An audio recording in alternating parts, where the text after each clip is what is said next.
All day, fam. What's good with it? All right, we back again. Another night, another day.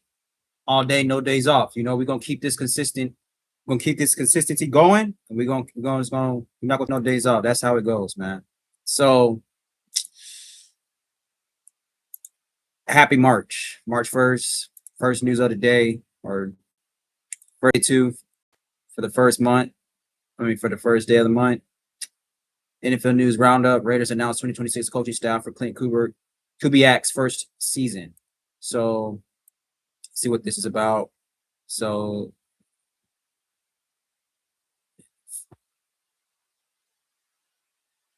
the Raiders announced their 2026 coaching staff for Clint Kubiak's first season, and then it goes former coaching news. Former Texas quarterback coach Gerard Johnson is joining the Eagles. I think that has. I don't know what this article's about. All right, let's go to another article. So I don't know what they're talking about this. All right, hold on. Maybe. Oh, hold on. Let's see what this is about. Hold on. Daniel Jeremiah. Okay, let's listen to this. Daniel Jeremiah's biggest standouts from the 2026 NFL Scouting Combine. For future Novembers. All right, so let's put a bow on this thing here. The freakish athletes starting from night one to today. They get bigger, stronger, faster every year, and this year more than ever. It's crazy, man. And to me, it's the fact that they were some of the best football players who came into the process already at the top of the draft board, and they did everything and showed out. I think of Arvell Reese from Ohio State, who entered this process. He's a top 5 pick. Could have just sat on his heels and not done anything. Instead, he goes out here. He rips an incredible 40, goes to the field workout. We saw him as an off-the-ball linebacker and on-the-ball edge rusher.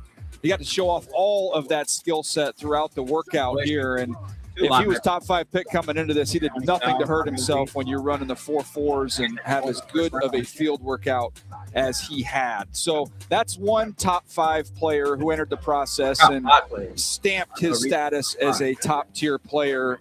And then you can go to the opposite side of the ball to Jeremiah Love, who joined it as we see Reese. Look at that. How cool is that shot right there? Much so all of Arvell Reese's finishing it up there. But Jeremiah Love, another one, probably didn't need to do anything here. Instead, he comes out, runs in the 4.3s, going through the bags at the field workout. You can see, look at his foot quickness. Goodness gracious. We showed Bijan Robinson doing this exact same drill. Exceptional. Natural hands. You want to run a little angle route.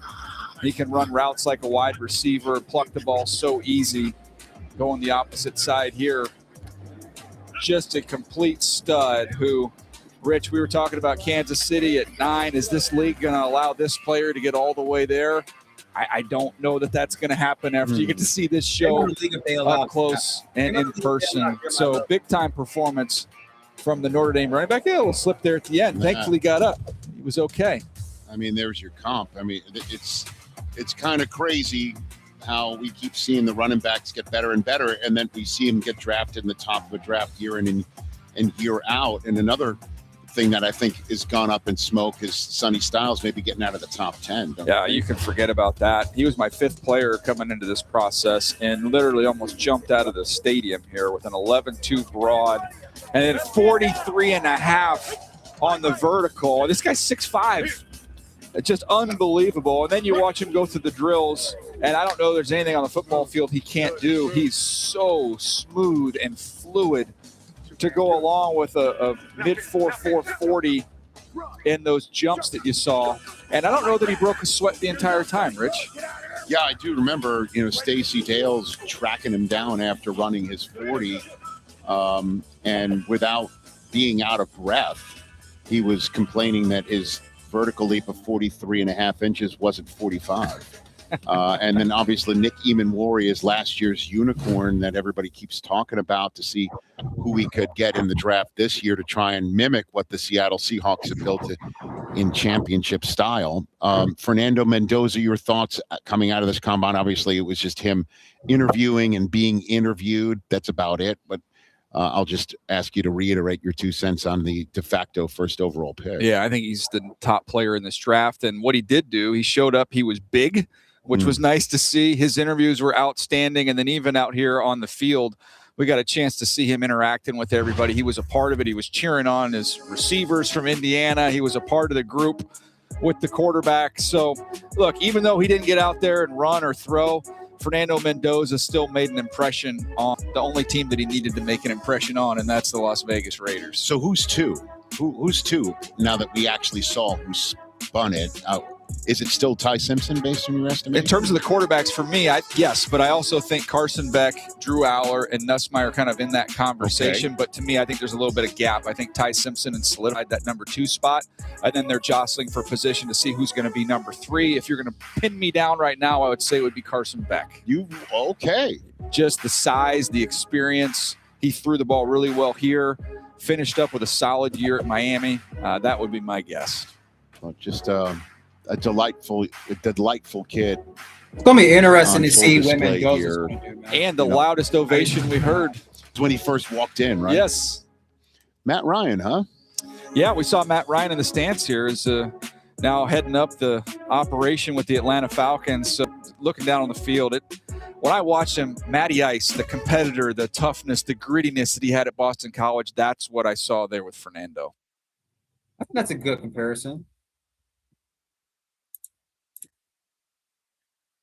I think, yeah, that's actually a pretty solid comparison to Matt Ryan and Mendoza. I mean, I can see that. I can see that. I actually liked his picks. Let's see. What we got? So 2026 NFL Combine, stock up, stock down, day 4, 7 offensive linemen on the move. It's going to be interesting. It seems like I'm glad I learned through Stacy's chat with Mama Styles. So the final day of workouts at the 2026 NFL Scouting Combine is in the books. The offensive linemen taking center stage on Sunday.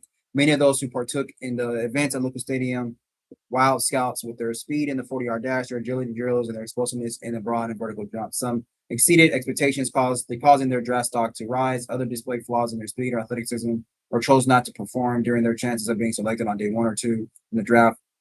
When the draft begins in Pittsburgh, April 23rd through the 25th. So stock up. Chase Bozinitis is a guard out of Texas A&M. He had a excellent workout on Sunday, which is today. He moved like an H-back during his 5.2 second 40-yard dash after putting up a 32-inch vertical jump to display his explosiveness. Bizanotis played offensive tackle as a freshman at Texas A&M, so it was no surprise when he looked right at home in pass protection drills. His short area quickness was impressive too. I see him stepping in as an immediate starter at the next level. Oh, that's a guy the Chargers can look into.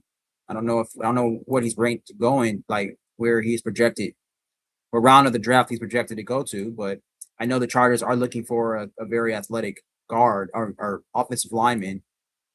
This guy definitely looks like he fits that. We got Jager Burton out of Kentucky, center out of Kentucky. Burton put himself in the running for a top 100 draft slot. His 4.94 second 40, 1.76 10-yard split and 9.3 broad jump showed his athleticism. The 4-year starter at guard and center looked naturally fluid, quick in his movement during drills as well. He has a chance to earn a spot on the interior for his own scheme NFL team. Another one that the Chargers can look into. Top 100 draft slot, okay, but the Chargers has been serious and has been in hunt for a center. So, and we're also looking for an athletic center. So, or athletic offensive lineman. So, I mean, to fit Mike McDaniel's scheme. So this guy right here, he definitely looks like the part for a Jim Harbaugh coaching staff. Let's see what his draft board looks like. It's a little prospect grade's a little below. It's pretty. So many in-network doctors on ZocDoc. Mom. Yeah, but 6'4", 312. Yeah, okay, size. It's pretty athletic. So he showed off at draft day, but more likely he doesn't have good tape. Let's see. Durable 5th-year senior who has made 47 consecutive starts. Burton is built to play center, but could offer swing rotation at guard. He has adequate play strength and good quickness for his zone blocking scheme. He gets beaten to first contact by length and will struggle to put up a sustained fight against two gappers at the point. He can slow a bull rush, but needs to do a better job of protecting his edges and operating with consistent posture. Burston best fit will be with a zone heavy running game as a late draft pick or undrafted free agent signing. I don't like that. Strength hits NFL marks for measurables at his position, wins the lateral race to his zone marks, climbs quickly with athletic adjustments in space, uses core power and grip strength to secure his blocks, alters punch timing and approach using independent hands, adequate anchor drop to slow bull rushers when tested. His weakness, weight gets too far forward as a run blocker, so he doesn't really have good spotty mechanics when playing this position. His technique is a little off. Press and pull aside by two gappers. He's not that strong. Gets beaten into the frame more than he wins. So he has terrible. He doesn't have good. He's not fundamentally sound. Ducks helmet into whoa. Yeah, he's definitely not fundamentally sound. Has trouble redirecting long rushes off his. Yeah. So the good thing about this guy is that he's just athletic for his size. That's it. And that's why they say he'll fit a good run zone heavy offensive scheme. So, I mean, if the Chargers do draft him, I'll say that should be their last pick of the draft, to be honest with you. But yeah, I mean, it definitely won't hurt to get him if, get him later on in the draft, maybe in the 7th round, I guess, or something. But yeah, Matt, and if he's the best player on the board, it's the best player on the board. That's always been my motto. Just like Joe Ortiz, best player on the board. Max Ian Nakar, I guess you pronounce his name. Arizona, off the second Arizona. First round draft slot. Staked his claim on a first round draft slot. He ran a 4.91 40. Okay, 9.7 after 7 broad jump at 321. He's big. Oh, hold on, Matt. Down. All right. What is he? He's an offensive tackle. Scouts and coaches should have been impressed by his on-field work too. He was fluid in movement drills and quick in his pass protection, quick tick slide. A solid punch. He'll be a day one starter. Okay. This is somebody right here. Day one starter. Day one draftee, I mean to say, not day one starter. But he could be a day one starter. So it says his prospect grade 6.30 will eventually be a plus starter. Let's see what his weaknesses are. Hitch in his punch causes hands to ride outside the frame. Struggles with protection, recognition against gaming fronts. Wide hands open him up for holding penalties. Needs better pad level to improve leverage as a drive blocker. Shove second level blocks instead of sticking and sustaining. His strengths, impressive blend at size and athletic ability. I think that's supposed to say impressive bend of size. Oh no, impressive blend of size and athletic ability. Never mind. Lateral quickness and body control made for an outstanding outside zone scheme. Adequate timing and technique on combo blocks. Okay. Basketball feet to mirror rushers and off-ball linebackers. Okay. So he is fundamentally sound. He's there's his 40 right there. Running his 40.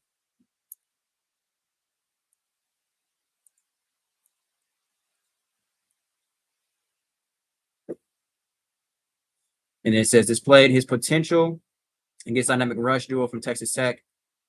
Twitchy pass slides with adequate range to meet speed. Rush anchor was set and once footwork improves. Dominant at times during Senior Bowl practices. Okay. So he seems like a safe pick also for first rounder.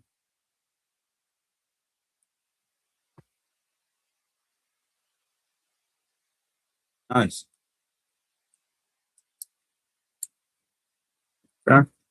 Big is he? 6'6", 321. He's big too. Okay.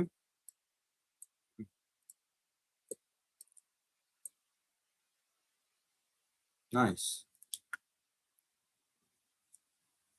He has a 90 for athleticism score. First offensive tackle rank for his athleticism. Total score 77, 6 offensive tackle rank. Production score 62. Okay, we'll see. He's going to be an interesting prospect. Let's see.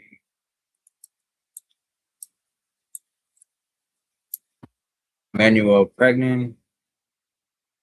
Going to Tyson to pick it late in the first round. 6'4", 314. 35-inch vertical. 5'2", 140 time. Might not impress, but it doesn't matter. Can't buy too much into these people's combines. It helps, but at the same time, you can't buy too much into it. You take this with a grain of salt. The combine to me is it's like icing on the cake. You look at the guy's tape, you know what he did when know what he did in college. Can he play ball or can he not? If he chooses to work out, he has a good workout. It's icing on the cake. If he doesn't have a good workout, the tape should still override that. The tape should still override that. Now, what I do like, I like when guys compete. If I'm a GM and I see a guy that I like, that I saw him playing all year, I watched his tape, and then when he goes out there, he wants to compete he wants to play at the he's not play, he wants to work out at the combine in Indy. That to me is a plus because it shows me that you're competitive. Yes, I understand they're not doing position specific drills. They're not going out there and playing, and they're doing all these athletic tests and stuff. Okay, so what? They're athletes. They're football players first, but they're also athletes. To me, it looks like I want to see, do you have that competitive edge? Because the way I look at it is that if you're going to be out there laughing and joking around or just walking around, like, you know what I'm saying? That to me is a red flag. I want to see you work out.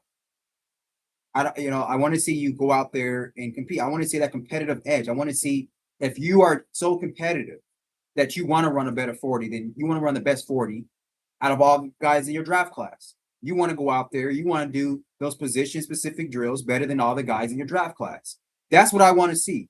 I want to see like the attitude, the mentality, not whatever. This doesn't matter. It does freaking matter. It matters. Everything that you do from the time when you decide to go to the NFL up to the time you retire matters. Everything matters. It all matters. So I don't want to see that. Like I don't like when players do that. I mean, look at Marvin Harrison look at Marvin Harrison Jr. He balled at OSU. Some people were saying he was looking at one of the best wide receivers coming out of college in college football history. Marvin Harrison Jr. He has yet to really shine. He had one good game with the Cardinals. One good game. Few good plays, few good catches, one good game. Marvin Harrison Jr. did absolutely nothing at the combine. He did nothing at all. I think it even took him some time to even practice with the Cardinals. And look at him now. Like he's still young. He's shown some potential, but he's borderline almost looking like a bust right now. And all the other receivers in his draft class has been showing out, but him. And he was ranked as the best receiver in that draft class. So that's what I'm saying. And I think Malik Neighbors, he worked out, did he not? But you can tell Malik Neighbors has that competitive edge. Malik Neighbors is highly competitive, and he worked out at the combine.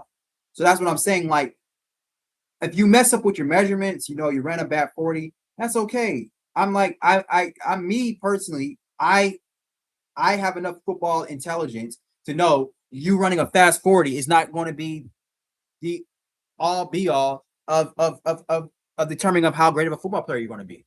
But it does tell me that how much effort you put into these workouts. It does tell me how much of a mental competitive edge do you have.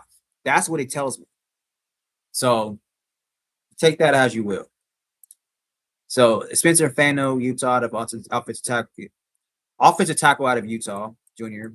Outstanding workout on Sunday. His measures are cause for concern. Yeah, whatever. Arms, 32.8-inch arms and hands, 9 inches, measured below the standard for NFL offensive tackles. Lack of ideal length will make it more challenging for him to get a grip on a pass rusher at the next level. College tackles who had similar length when measured at the combine. Peters, Kornsky, Elijah Vera Tucker have shifted inside to guard. That could very well be the move for Fano, as the short area movement looks better than his lateral movement during on-field work. Took reps at center after the other prospects in his group finished their workout on Sunday and told NFL Network Stacey Dales, Fano, he's open to a move inside. Fano performed well in tests, 4.91 140, 32-inch vertical, 9.3 broad jump, 4.67 20-yard shuttle, 7.34 three-cone drill, but so did 2025 number 4 overall pick Will Campbell during last year's combine.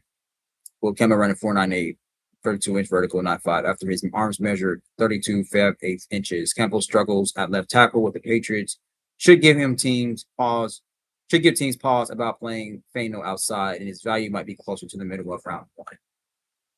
Yeah, Will Campbell definitely had a struggle this year. Okay. There's the last one. Drew Shelton, offensive tackle out of Penn State. Coming into the 2025 season, I consider Shelton one of the top left tackle prospects in the country. He needed to excel at the combine, though. After struggling out for a disappointing Penn State squad last season, his 5.16 second 40 was not impressive for an athletic 313-pound tackle. He appeared to pull up on his second 40 run and then did not participate in their field drills. It was a missed opportunity to strengthen his case for a day 3 pick. Yeah. But let's see.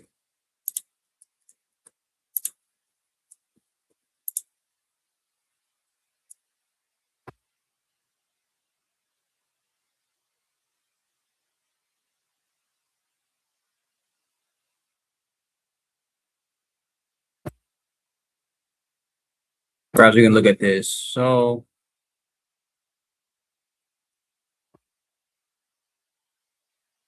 Buccaneers head coach Todd Bowles says wide receiver Jalen McMillan has some ahead of him.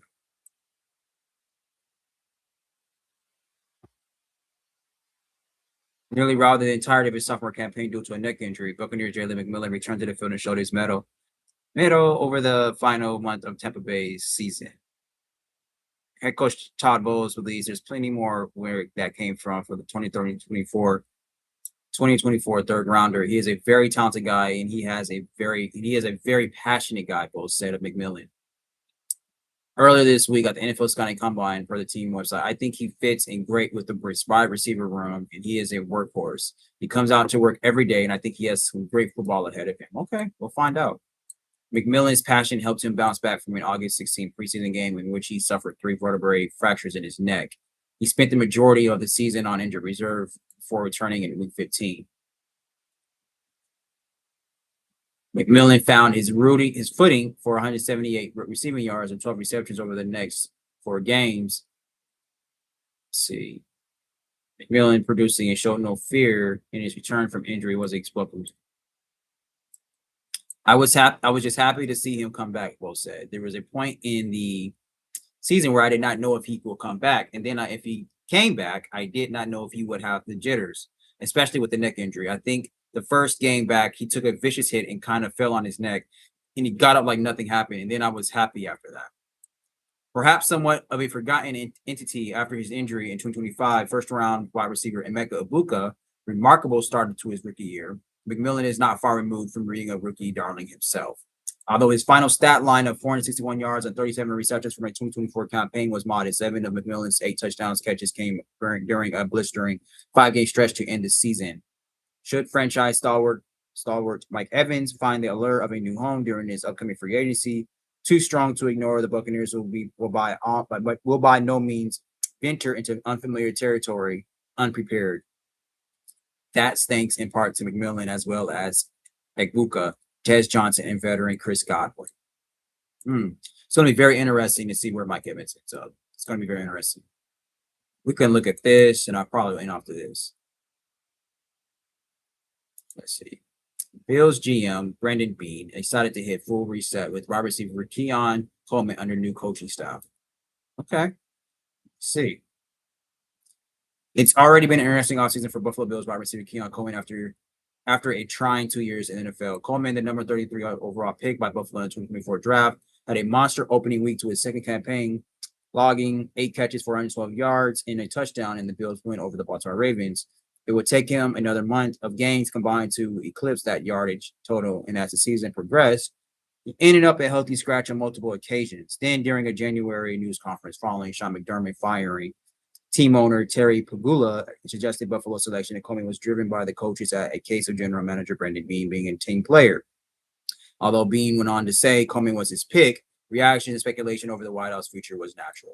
Joe Brady has since risen from offensive coordinator to head coach. and backed Coleman, and on Saturday, being reiterated his faith in the 2020-year-old. It's been good. Being said on NFL Network's coverage of the NFL scouting coverage regarding the Coleman Brady situation or relationship. We got a new wide receiver coach as well. Drew Terrell. That's very exciting. Pete Carmichael's our new offensive coordinator. Pete, those guys all watched him and they were like, man, I'm looking forward to working with him. I think there's a new energy and it's year 3 and we're going to hit the full reset with Keon. Keon had a very good offseason last year, and honestly, he had a very good training camp. We played the Ravens that first game. He had 100 and whatever yards and just some things from a maturity standpoint after that. But Keon has said all the right things. I give him this. He's very accountable. He's never made excuses. We're all hands on deck. We're all going to do our part. And I know Joe and those new coaches are very excited for what is in store for year 3. Okay. Now, let's find out. Because so far, Keon Coleman has been very underwhelming. But he's still very young. So, let's see. That's all I have for you all right now. Tonight, if you want more, you know where to find me. You know what to do. We're here all day. No days off. And we'll be back tomorrow. Deuces.